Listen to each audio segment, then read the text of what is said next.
What's happening, y'all? This is Mike D with Black Fathers Now, where we're bringing the village to the brothers. Every couple of weeks, you can look forward to a quick inspirational message or a thought-provoking guest with knowledge and wisdom, all geared towards helping you be the best father that you can be. We're bringing the village to you. Now it's your turn to do something with what you learned. All right, y'all. Let's go. What's going on, fellas? This is Mike D with Black Fathers Now. And today I'm going to tell you I have a unique, eclectic brother that brings a lot of stuff to the table, but all the stuff he brings to the table is stuff that you can learn from and you can apply to your life as well. And this man is Marcus Bragg. And Marcus is an entrepreneur, a multifaceted entrepreneur, as you'll find out. But he's a father. He's also a member of Alpha Phi Alpha fraternity. Whatever. I'll give him a shout out. He's a member of Alpha Phi Alpha Fraternity Incorporated. You're afforded one mistake in life. Right. But but long story short, man, he's just an eclectic brother that brings a lot to the table. And you know, in meeting him over the last few weeks, I was really inspired by a lot of the stuff that he's doing, but also the inspiration that is leading him to do what he's doing. So, without further ado, Marcus, how you doing, my brother? Man, I'm doing great, brother. Thank you so much for having me on the show. Heard a lot of great things about what you guys are doing, and man, just feel so honored to be a part of, you know, making this movement happen on a higher level. And man, just thank you for having me. Man, that is truly no doubt. I applaud you for taking time out of your busy schedule to come and spend time with us. Man, it's an honor, brother. It's an honor. It's an honor. No doubt, man. Now, first and foremost, okay, shout outs. I know you probably got to give a few shout outs so that you don't get yourself in trouble, right? Yeah. Let's see. You know, my honey at the house, Miss Nikesha Lee, I just want to tell you, babe, that I love you, girl. I love you. Smart I man. Love you. Yeah, that's got to count for something in the future, right? Yeah, I've got several kids, and Miles, Kinsley, Zari, and Echo. Daddy loves you, and my church, Eternal Life Harvest Center. Just want to let everybody know that I love them there. Thank you for supporting me. And then, yeah, with the brothers of Alpha Phi Alpha, the ice cold, the old. Now, you know we're the oldest, right? The oldest don't mean the best. That means you're the first to die. Hey, the oldest and the coldest. The oldest and the coldest. That's what we have to this tell interview's done. But no, just so many people have just played a huge role in making my life shape and develop what it is. My parents, Walt and Vicky Bragg, my sister, Kia Bragg. There's just so many people, you know, throughout the course of, you know, 35 years of living that just plays this monumental role into helping you bring to manifestation where you are. And so, you know, just thank you to all of those people, even the ones that I didn't mention. They know who they are too, but thank you guys so much for helping me get to the place that I'm at right now. That is awesome. Yes, Give sir. credit where credit is due, my brother. Sir. Yes, sir. Yes, sir. Yes, sir. Well, you know, and so thinking about that, man, let's take it back, man. So, you know, I mentioned that you were an entrepreneur, you're a father, you got a lot going on. I mean, where did all of this start? Like, what really inspired? I mean, well, let's go before that. Like, talk a little bit about your background. Like, what, you know, you mentioned your father and your sister and your fraternity brothers and, you know, the church, everybody. Like, what really, talk about your background a little bit. Like, what led you to this point of wanting to be like a multifaceted entrepreneur? Sure. So, I tell you, I've always grown up in church. And so as far as I can remember, you know, my mom was a choir director. My dad was the lead deacon at our old church. And so literally every week we were at the church for choir practice, for Bible study, for deacons meetings, and then you had regular church. So 4 days out the week, we were at the church doing something, my sister and I. And so that's always been something that was just always echoed in the back of my mind. And so becoming an adult, it's like, okay, I need to do something that helps advance the kingdom. That's right. And so, so my background over the past several years, I got into coaching. I've got my master's degree in education administration, so I could actually be a superintendent right now of a school system. But Okay. somehow I ended up just getting into digital media. And I tell You said coaching. yeah, I was in coaching. Okay, gotcha. So, Football, basketball, baseball. I coached football. I coached Okay. at Austin East. I coached at Carson Newman, East Tennessee State, several schools in between them. But it's just been an awesome experience, and so that's kind of where I built a lot of my administrative and leadership skills out there on the football field. Because you're dealing with men, and so you're having to deal with all of these egos. Yes. From Yes. the players to Yes. the coaches, and having to really navigate through all that to get a common point, a common goal reached. And so got out of that, went through a real nasty divorce in my life, and it just was one of those things to where I'm like, I had to reevaluate where I was in life, reevaluate my career goals, because now my kids live in a different city and those types of things. And so the idea now, or when I was going through all that stuff, was what can I do to reposition myself for success? And so that was one of those things that I really had to just take a long time to evaluate and kind of re-strategize where I was at in life. So basically, like a lot of people, when we have a specific instance or some type of scenario, it causes us to pivot. It does. And so to you, like you said, when you were going through that trying time in your life, that made you stop and kind of reevaluate where you were, how you were operating, to basically stop and think about life in a different manner, correct?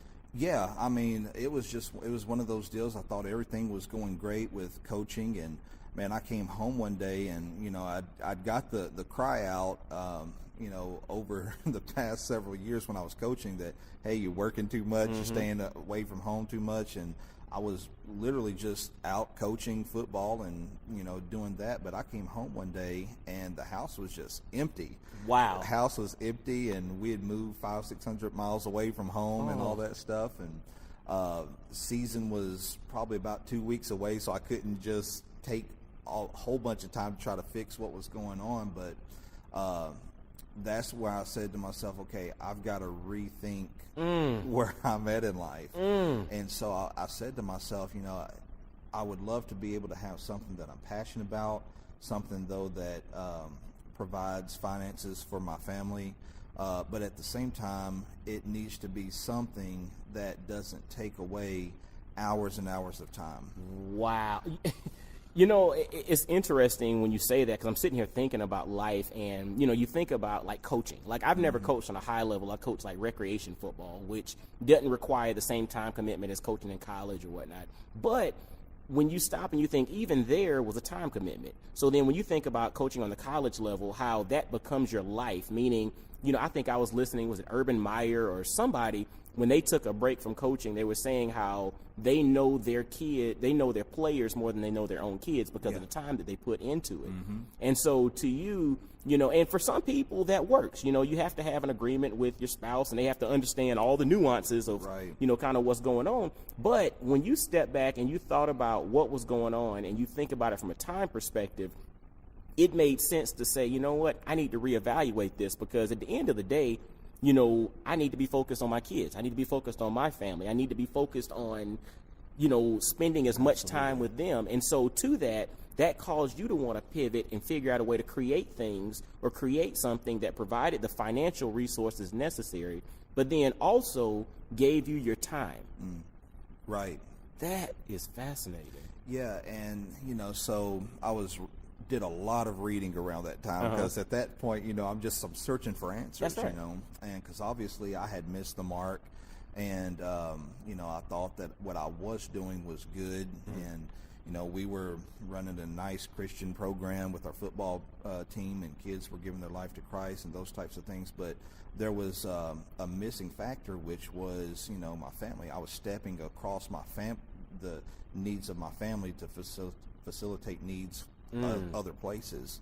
And so I started doing a lot of reading after we had separated, and one of the things that I came across, I don't remember who wrote it, I don't remember who what the name of the book was, but it was talking about math being the universal language. Math and music. Okay.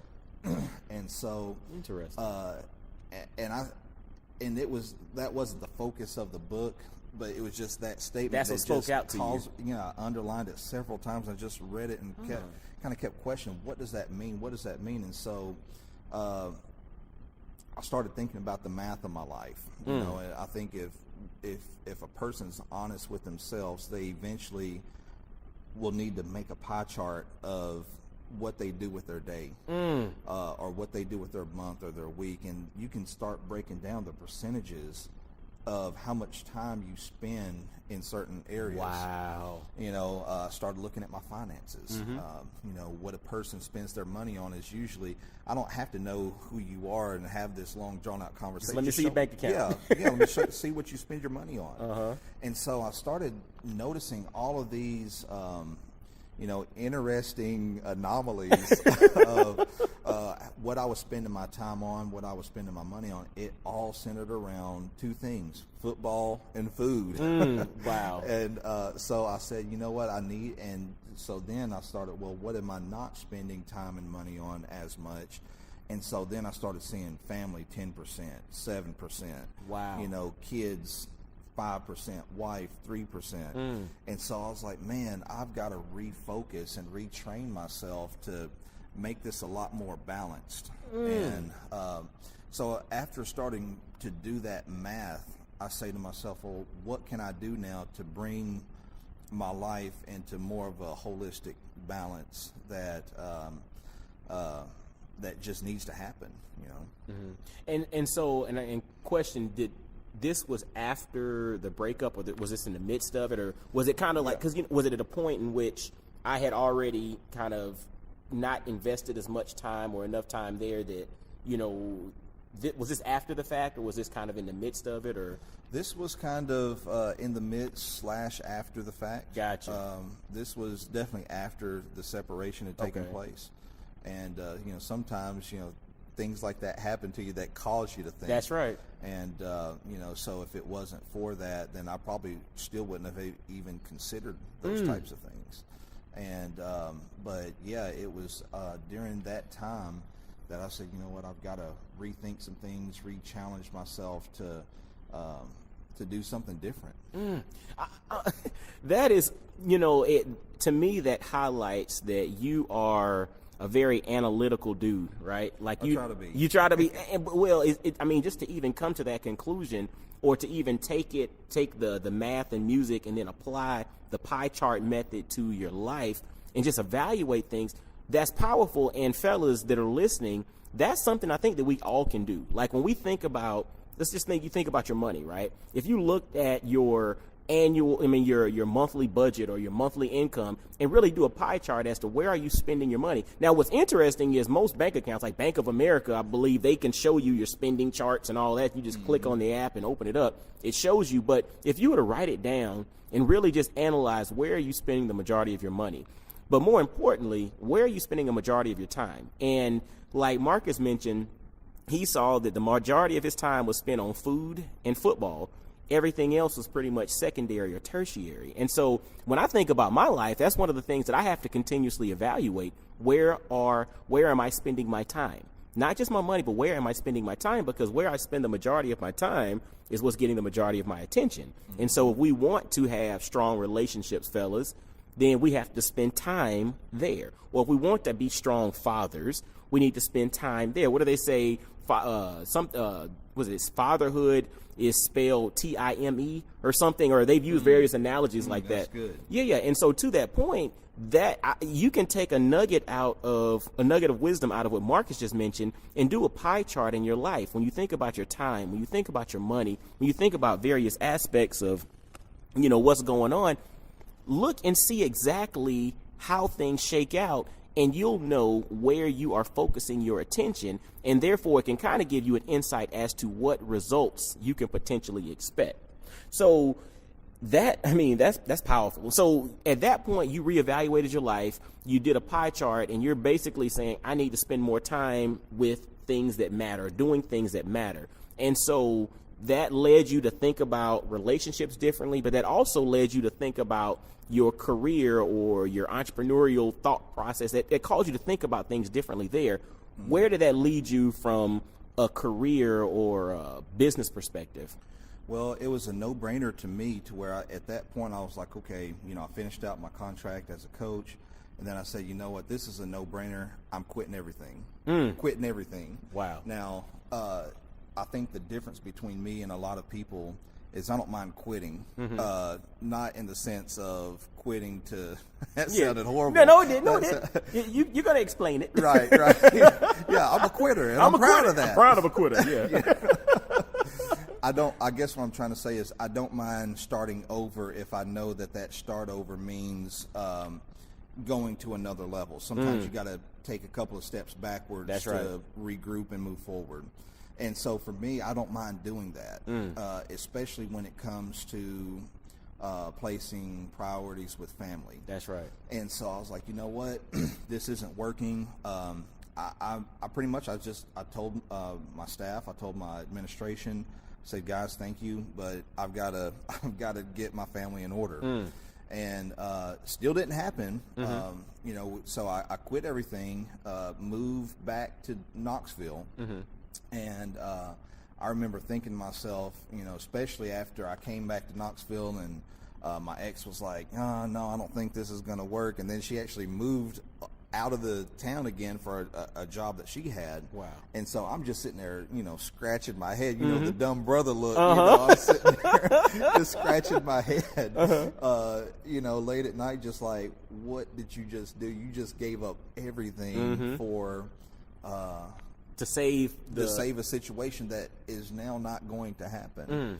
But then God started speaking to my heart, and he was like, son, that's what a man's supposed to do. When you're willing to do the things other people aren't willing to do today to get the things that they don't have tomorrow. Sometimes it don't work out. That's right. But that whole church background kept me thinking about, that whole scripture of James 1 and 2, consider it joy when you go through trials. That's right. And now a lot of times we bring a lot of trials in on ourselves. Yeah, we do.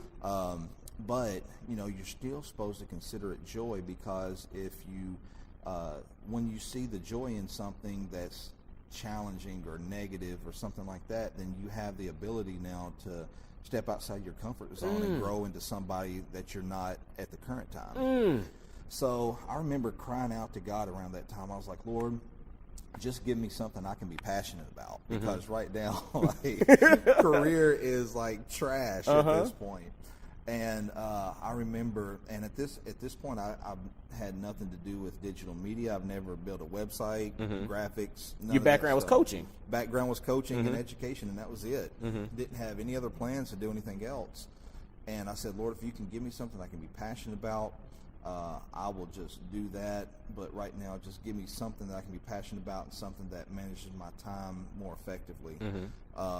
And so I remember waking up around 3 or 4 in the morning. You know how you wake up just to go and take it happens. Yeah. So as I'm in the bathroom, I'm standing up, I'm taking a pee, right? And all of a sudden, it's like I start getting this download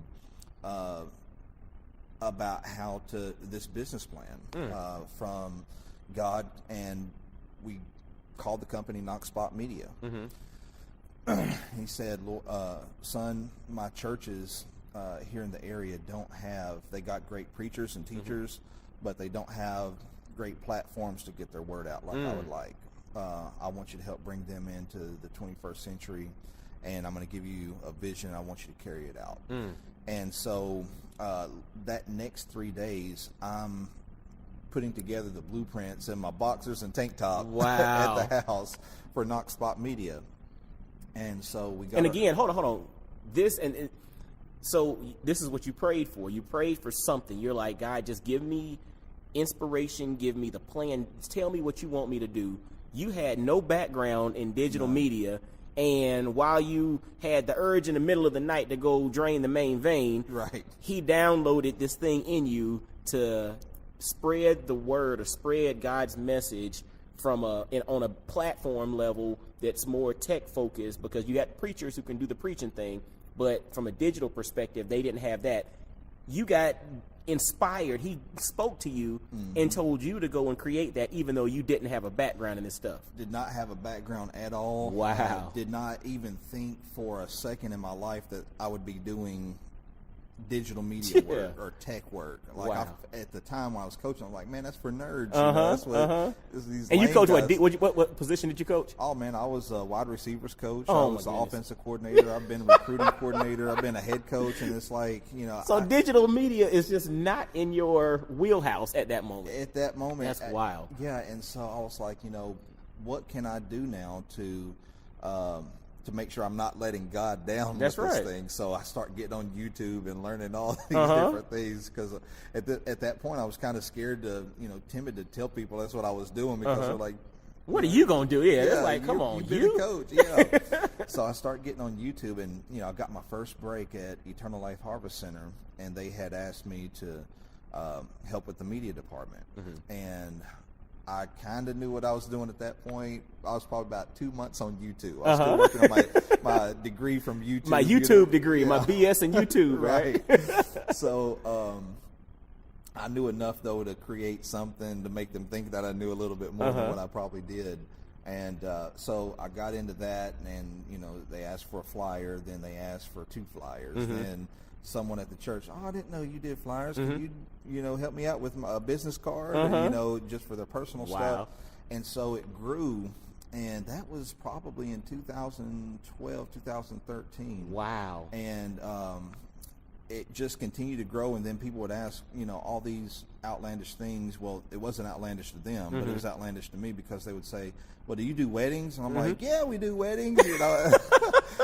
You know, and then I go right back to YouTube, you know, how to do videography or how to do photography, and then having to go and borrow equipment and all this stuff. And you were doing this all yourself at the doing time? it all myself. Wow. With no background, no training, you were doing it. And you must have been doing it well, because people kept asking you to do more of it. Yeah, and well, I thought that it turned out okay, but there was times, because I was, even though I got my break at Eternal Life, I had gotten completely out of coaching at this point, and so I still had to have an income. So I'm working at Ted Russell Ford selling cars. Oh, wow. And man, I mean, doing that, you know, the life of a salesman, you're there from 8 o'clock in the morning till 8, 9 o'clock at night. Then I would come home and work on the digital media stuff. Yeah, and I would try to break away during work to go and meet with folks, you know, to make myself look more legit and all that stuff. And I did that for about 6, 7 months, and finally got to a place to where I'm like, all right, I got so busy to where I'm like, either you do this full time or you do Ford full time, because it's doing both of these. You're at a crossroads, right. basically. And so I remember God saying to me, "Do you trust me?" And I was like, "Well, yeah, Lord, I trust you." He's like, "Well, what's with the backup plan?" And I was like, "Well, it's not a backup plan. It's, you know, I got to have this, you know, as a means of income." And he was like, "Well, do you trust me?" And you know, sometimes God convicts you, and you don't really want, you know, where He's going with it, you know, but it's like, you know, what about me, Lord? What about these bills? What about, you know, the stuff that I need to take care of? And I just remember Him saying, move past the self-effort mindset. Wow. You know, if the self-effort mindset. Move past it. Move past the self-effort, you know. So the world system teaches us, you know, do everything yourself. You got the iPhones, you got your iPad, iMac, you know, everything is this constant battle for what you can do for yourself to make yourself gratified instantaneously.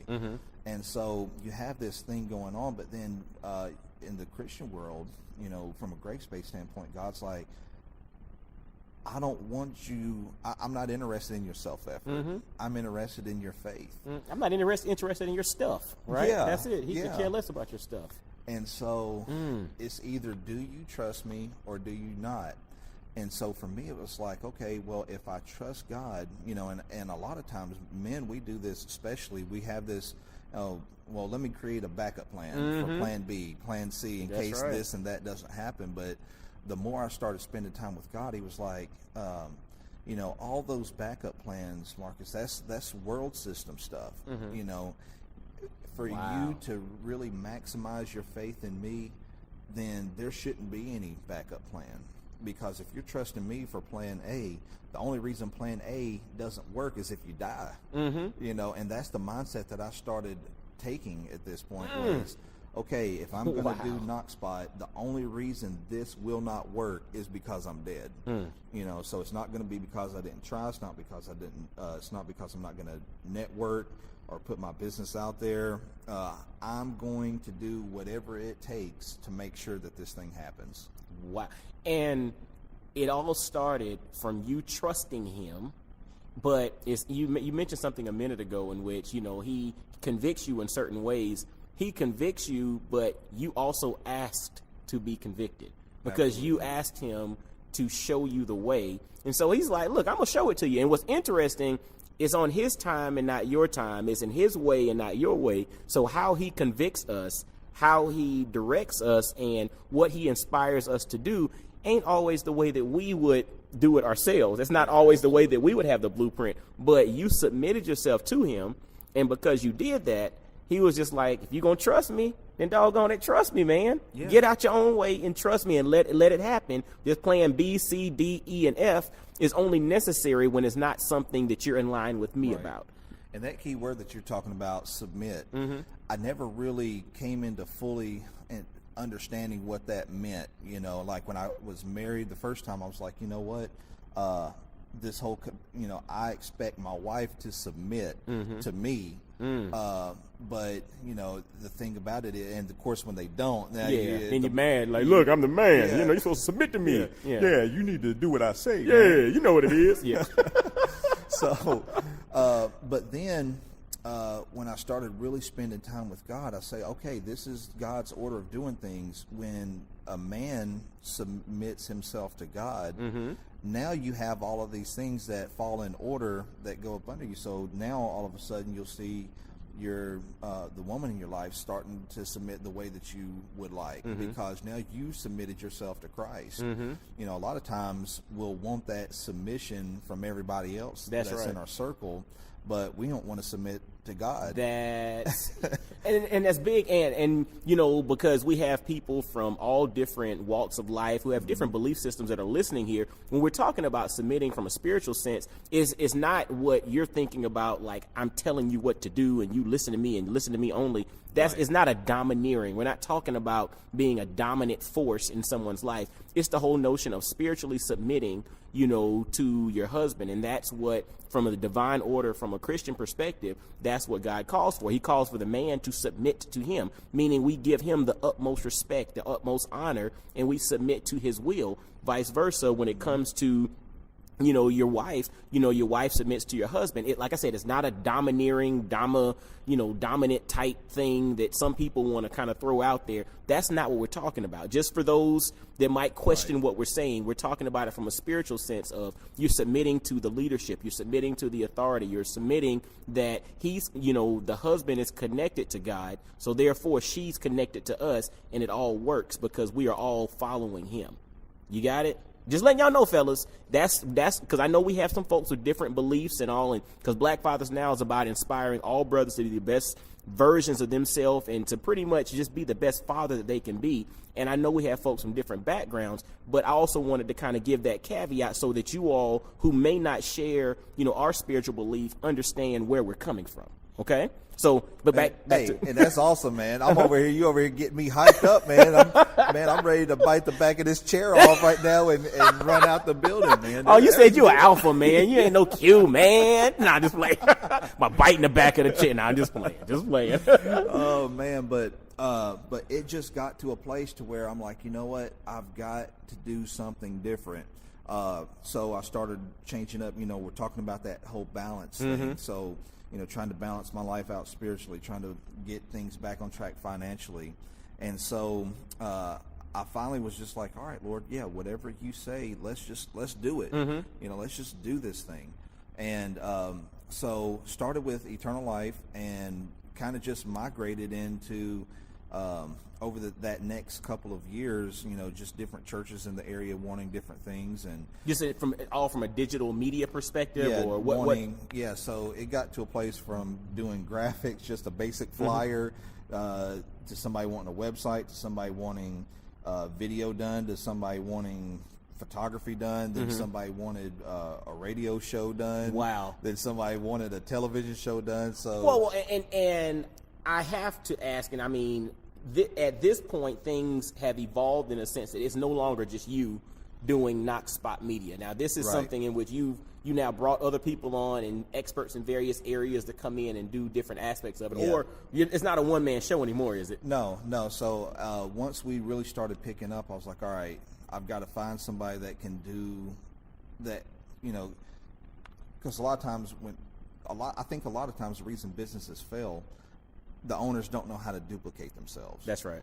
And so I remember thinking to myself, if I don't duplicate myself, I'm going to fail, because I'm spending all this time doing production work, and then I forget to do simple stuff like bill invoices or do all of these things that need to get done, or file taxes, and just all of these things, because if I'm not duplicating myself, then these other important things, just the ball drops on them. That's right. And now you're in trouble. That's right. And so about 3 years into it, I said to myself, okay, we got to start building a team. So went and got some interns, and paid them a very modest salary. Shout out to those interns that took that. But we were able to make that happen, and so now we're to a place. We've been incorporated now for about 3 years, and we've got, I want to say we've got about, with Knox Spot Media, we've got about 17 employees. About 8 or 9 of them are interns. And then I want to say we're getting close to about 120 different clients nationwide. That's awesome. We've done stuff with Steve Harvey, done stuff with Mercedes, Ford, just Toyota, Cairo Slumber Mattresses. Got several record labels that we do stuff for now. And so we got about 120 clients that all keep us on a monthly retainer of anywhere from $75 to $2,000 a month. And so just watching all of that stuff manifest and just grow from getting a start 4 or 5 years ago. Taking a pee in the middle of the night, he inspired you. yes. And, so being able to do that and just looking at it, 5 years ago all the way up until now, it's like, wow. And so many other things have branched out, from networking and, with the digital media, you get clients that need help in other areas, and we've just been able to do that. Man, I'm gonna tell fellas, I know you're listening here. Knox Spot Media, like, this came from a brother who has a background in education and coaching and zero tech background. Right. Zero background in digital media, but yet you just hear 5 years later, 17 employees, over 100 and some odd contracts, people that keep him on retainer monthly, work with some of the biggest names in the business. This all spawned because he submitted and he said, look, God, show me the way. He got out of his own way and allowed him to work, and he threw away plans B, C, D, and E and focused on that. And what we're going to kind of jump into now is interesting. First off, Knox Spot Media serves, tell us a little bit more about Knox Spot Media, who it serves, and how people can get in touch with Knox Spot Media. Right. So we have a website, knoxspot.com, and it serves really anybody that needs any type of digital media presence. So we do branding, we do social media campaigns, we do websites, graphics, we do television, radio broadcasts. We just opened up a new service called Reputation Repair. So if someone gets their name smeared on the internet or something like that, we can come in and kind of block those bad links and create new links, new positive things that kind of, so if someone searches your name, it's not smeared online, which a lot of employers are doing now to save money on doing background checks. They just go to Google. And so that's something that we're kind of teaming up with defense attorneys with. But go to knoxspot.com. We've got a phone number, area code 865-585-8585. Just call the number and you can ask for me or somebody will let you know what they need to do. And most definitely, fellas, and I know some ladies listening too, the information will be in the show notes, so you can get directly in touch with Knoxspot Media for all your digital media solutions, and just to reach out to Marcus and let him know you heard about him on Black Fathers Now. But like I mentioned in the intro, he's a multifaceted entrepreneur, and God gave him the inspiration for what evolved into Knoxspot Media. Mm-hmm. But like he was kind of alluding to a minute ago, due to various relationships within Knoxspot Media, other things have spawned out of that. Yeah. And so talk to us a little bit about some of the other ventures that you currently have going on outside of Knoxspot Media.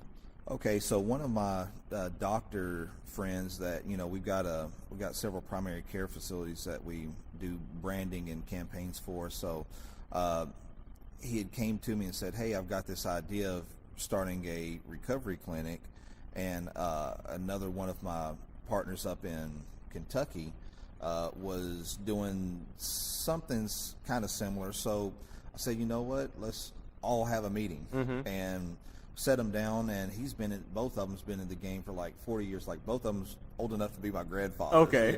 So you're doing good when your grandfather's age want to sit down and talk to you. Yeah. Uh-huh. So this is kind of the first bigger meeting that I've had, to expand what I'm doing outside of Knoxspot.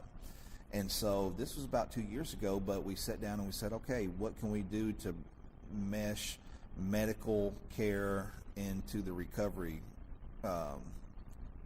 community, because there's such a huge epidemic going on right now. Humongous. Opioids, mm-hmm. and right now heroin's starting to make its comeback, and that's a buzzword currently right now. A lot of states are really dealing with the backlash of opioid abuse, and so yeah, you're hitting the nail on the head. Right. And so it's unfortunate that that's going on, but it's a very underserved area. And so we decided to, come up with this concept to bring primary care and medical practices into recovery. And so we sat and brainstormed for about a year and a half, and after the smoke cleared, we came up with this concept called ensemble recovery, and in French it means togetherness. And so we actually we opened our first clinic off of Holly Street, which is if you're in Knoxville, it's right there across from Pellissippi Street on Magnolia, or Pellissippi College off of Magnolia. Okay, and that's in Knoxville currently? That's in Knoxville. Okay, gotcha. And so we opened up our first clinic in August, and I think we saw our first patient like August the 3rd. Oh, wow. Yeah, wow. So people can they can come in there for primary care, they can come in there for psychiatric services or addiction counseling. And so we partnered up with Department of Children's Services, Department of Corrections, got several contracts that we're just building and trying to cultivate there, but very excited about just rolling up our sleeves and getting into the fight. And you're going to help a lot of people. And, it's interesting, like, it's funny. Okay, your background was education and coaching, and so you went from education and coaching to digital media, in which the initial inspiration was serving churches in regards to helping them build their digital media presence. And then that's grown into just an all-encompassing digital media company in which y'all do everything that you can think of, from, film production and media to, doing digital sweeps for folks that have had a blemish on their record, so to speak, to now you've moved over and you're helping people in regards to addiction recovery and healthcare. Even though these are different genres, there's one common theme there, and that's service. Right. And that's something that's interesting. It's like you've gotten away from the actual, I guess the career path from the specifics of the title, but the core theme of service is all still there. Right. And you're right. I mean, when you look at it at the end of the day, it boils down to what are you willing to do for people? And, customer service is one of those things that's in every field, whether it's digital media, whether it's healthcare, sales. How do you treat people? And that's something that's been at the top of my list from a business perspective, because, without good treatment of folks, then, you know, they're not going to come back. You know, we had this saying when I was coaching football, you know, X's and O's are never as important as Jims and Joes. That's right. And That's so right. we want to make sure that no matter what it is that I'm doing on a business level, that common denominator of treating people the right way and letting them know that you care for them, that you're in their corner, you know, that's what it's all about. So long story short, when you think about all the stuff that, you know, that you've been doing, all the stuff that you've created, all the stuff that you've been working on across multiple platforms, how has all of that impacted you or inspired you as a father? Well, you see the need that other people have, you know, especially in the recovery field. You know, people come in, people come in with, you know, they'll say that they have drug problems and that type of stuff, and they may have drug problems, but that's the manifestation of the problem. You know, so the real problem may be anger issues or depression issues or, you know, not having a father in their life type of issues. So you see all these people that come in, and even in the churches that we work with Knock Spot Media, you know, people come into church, you know, with some sort of need that's gotten them humbled enough to come to the altar. That's you right. know? And so you see all of this different hurt, and from a parent's perspective, it's inspired me to just try my best to make sure my kids are never in a position to experience those types of things. And, you know, so whether it be a financial need, mental health need, a spiritual need, I want to make sure that everything that I do as a father provides for them on each one of those levels. That's why it's so important to have that balance. That's right, that holistic viewpoint and all the things, and just, you know, that's where I look at, you know, the benefit of people having a diverse background, meaning having multiple experiences, where if you've been in multiple places, you've experienced multiple things on different levels, in different genres, you know, at different stages of your life, you're better equipped to meet a lot of the challenges that come to life versus someone who's just done one thing and one thing only from day one. And so that's, to me, one of the things that's really inspiring about your story is you've been to a lot of different places, very high highs, some very low lows, a lot of places in between, different genres. You've accepted challenges that you didn't even know you had the capacity to deal with or do. And but all of this has inspired you and helped you get to a place where you can be an example or provide the resources for your children to be able to handle a lot of the challenges that life is going to throw. Right. And that's commendable, that's fascinating, but that's also inspirational, because as guys, sometimes we look at if you look at your own resume and we don't see a straight line, sometimes people get depressed. You know what I'm saying? They're like, oh man, I didn't spend 10 years at this job and 10 years in this one and move up in this career or whatever. But in reality, we can look at the diversity of our background as our strength, because that is then preparing us for the variability that life throws. Right. And so hearing all of that and talking about that, what is like your ultimate goal? Like, what is it that you're striving for as a man, as a father, as an entrepreneur, as an influencer, as a person who's making waves in the world, as a man of God? Like, what is your ultimate goal? Like, what is it that you are striving for now? I think the biggest thing for me is I was speaking at a breakfast about 3 weeks ago, and I told the people this was my goal, and I challenged them for it to be their goal as well. I want to be in a constant state of becoming rather than overcoming. You know, a lot of times we live too much in the past, or we live too much in the future. You know, you've got those friends that's like, oh man, I'm about to be doing this. That's homie. right. I've got this going. I'm about to be. And so you want to find yourself in a constant state of being rather than overcoming. And, you know, being something better than you were the second before, the hour before, the minute before. And so when you do that, you start adopting this, I call it, when I was coaching anyway, let's be crumb hunters, and it keeps you humble and hungry. And eventually you keep bringing crumbs to the table over and over and over, and eventually you're going to have a feast. That's right.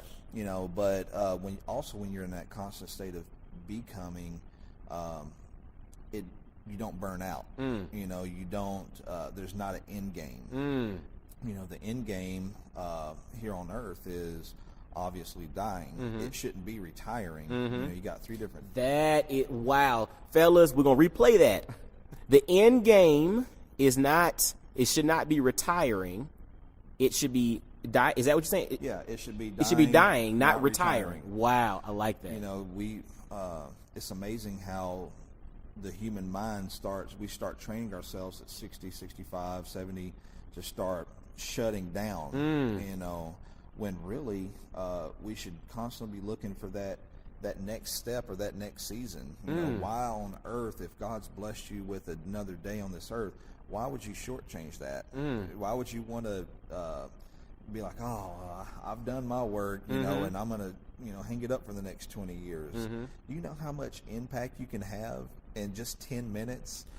You said something. It's crazy when you really think about that, because in reality, most of us around age 60 start to get the mindset of I'm about to shut down, right? Yeah. But if you look at the life expectancies now and all of that, at 60, you're basically about 2/3 of the way done. So you still got a whole nother third. You still got 20, 25 years. Potentially 30 or 35. I mean, the way things are going now, if you do what you're supposed to do. So it goes it goes back to that math component. So just think of, if you put 100% of your time just into 10 seconds, you may not be able to do it for an entire day. That's right. But if you start training yourself, you know what, I'm going to give every single thing I've got into these next 5 seconds.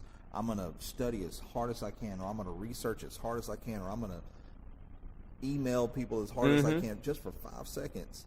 And then you take maybe a 2 or 3 second break, but you do that over and over and over. Then you've got 5 minutes of maximizing yourself. And those are the crumbs that you were talking about that you're accumulating. And just imagine, instead of shutting down at 65 years old, what would happen if a person just continued to do that? And so a lot of times they don't do that because they don't have that next level plan. What is it that you're going to do once you hit your goal? A lot of times people don't even think about it until the goal's already met. Then they have this lag time of, what do I want to do? So what is it that you want to do when, you should be thinking about your next plan or your next step halfway through your plan that you got going right now. But just to answer your question, my end game, my goal would just to be in that constant state of becoming, whatever God's downloaded. Most men have more than just one goal or one vision or one thing that they want to do with themselves. Find out how you can duplicate yourself and make that happen. Question. You said a constant state of becoming. What about a constant state of being? So, yes, so that constant state of becoming and being, I would probably couple those together. Okay, gotcha. Yeah, so, when you're being something better than you were the second before, the minute before, the week before, then that's going to constantly just put you on higher levels of being, of existence. And you're actually in the moment, too. And that's right. Everything that you just exemplified there, what you mentioned, is so how I am working on living my life in a better sense, in the sense that I want to be in the moment. I read something the other day. There are, I think it's 80 something, I don't know the exact number. It's like 86,000 seconds in a day. But a lot of times what we end up doing is we allow 10 or 15 bad ones to spoil the other 86. I think it's 86,400 seconds in a day. Wow. And we allow 10 or 15 of those to spoil that. That's amazing. It's amazing. And it was an example, I think it was on Facebook or something. Someone asked a question about, if you had $86,400 and somebody took $10 from you, would you spend all of that $86,000 trying to get back at that $10 that was stolen, and That's a real good and they were like, analogy. no, you wouldn't do that. So why would you allow 10 seconds to sabotage that other 86,000 seconds of your day? It was crazy. It was profound, but it's also to me about being in the moment and not allowing things of the past or things of the future to really impact you, really engaging and being in that moment. So fellas, take heed to the wisdom that my man Marcus has thrown on us, man, because he's got a great story, great inspiration. He was inspired by God to do something monumental that he had no experience doing. He listened, he acted, and he went forward, but that has also led to other opportunities. But all of these opportunities went back to his core, and that core of service is what is really always reigned true regardless of the genre that he's been affiliated with. So I guess in parting, man, I mean, is there any advice or wisdom that you would like to kind of drop on the brothers that are listening right now?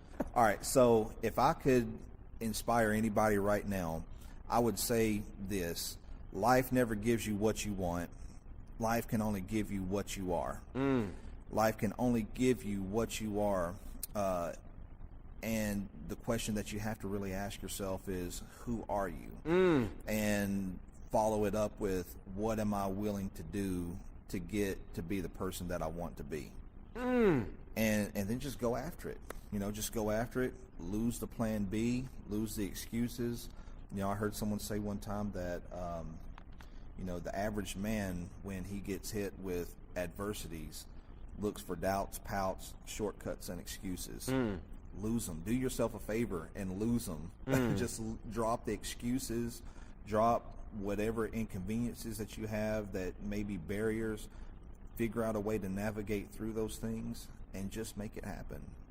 You said one thing in that I want the brothers to highlight. You said the average man looks for excuses to get over things. Black fathers, we are not average. No. We are exceptional. And you have to accept that, you have to understand that, and you have to believe that. The average man will make excuses. You're not average. Now, if folks want to get in touch with you, we got the info for Knox Spot Media. Is that the best way for folks to get in touch with you? What about social media? Are you on social media? Yeah, I'm on social media. You can find me, just type in Marcus Bragg on Facebook, and, you know, I'll be there. But yeah, and that 585-8585, that gets a hold of me pretty quick. Okay. You know, so all they got to do, 865-585-8585 if you want to call and talk, or talk partnerships or expansion plans, whatever. You know, just give me a call, and we'll make it happen.